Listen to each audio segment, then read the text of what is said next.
We are all the same. We are not different from one another. We all belong to one family. My name is Nkosi.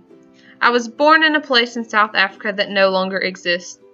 Zululand was vanished in 1989 when the land was taken from my people by the British, who set about reinforcing dominance of whites. I was born on February 4th, 1989 in Johannesburg. My mother is Daphne, and I was never told who my father is. I have an older sister named Movavi. We live with my grandmother Ruth and Aunt Cynthia. When I was born, my mother said that I was very underweight and seemed sick. I was very congested, had labored breathing, and had a bad cough. As the months proceeded, I started getting blisters in my mouth and frequent earaches. My mother, Daphne, decided that we needed to move somewhere that she could work and then would be able to afford to take me to the doctor. She found a job at a salon in town and took myself and her to the hospital. She had also noticed that she was becoming weak and had less energy at work. After many tests, the doctor told her that we had Ngculaza, which means AIDS in Zulu. In the early 1990s, the word of the HIV virus was going public and people were terrified. My mother was starting to get too weak and sick to care for me. She found out about an assisted living house in Johannesburg that cared for men living with AIDS and HIV. She traveled to take me to the house and asked the lady in charge if I could live there and be taken care of.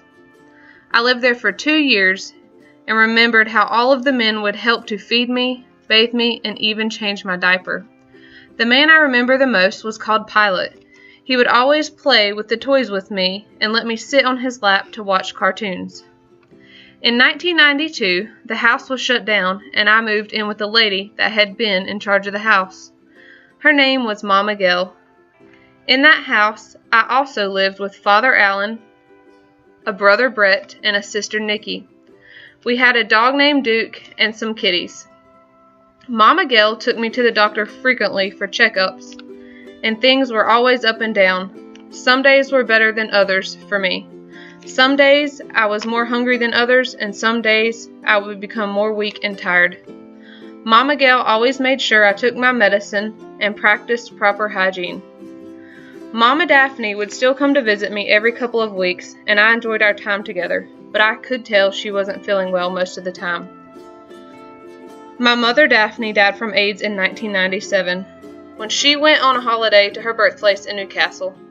The statistics show that 7,000 African Americans were dying daily from AIDS, and 70,000 HIV-positive babies were being born in Africa per year. I am one of those statistics. When I was 8 years old, Mama Gail asked me if I was happy, and I told her yes, but I want to go to school like the other children. When the other parents discovered I had HIV, it was a struggle to get me enrolled, but Mama Gail fought until I was put into the school. We had so much publicity from this incident that AIDS assistant groups, clubs, and organizations started calling to see if Mama Gail and I could come give speeches.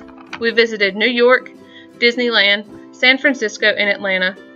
At each event, I gave a presentation on what had been like for me to live with AIDS.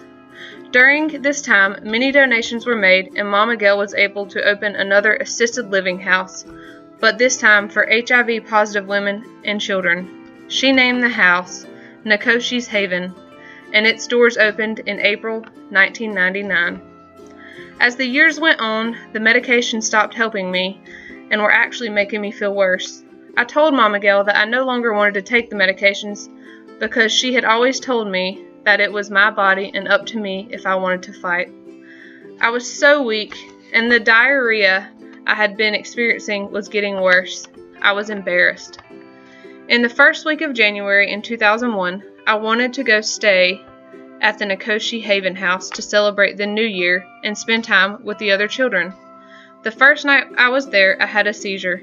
Mama Gail rushed me to the hospital. I know I was nearing death.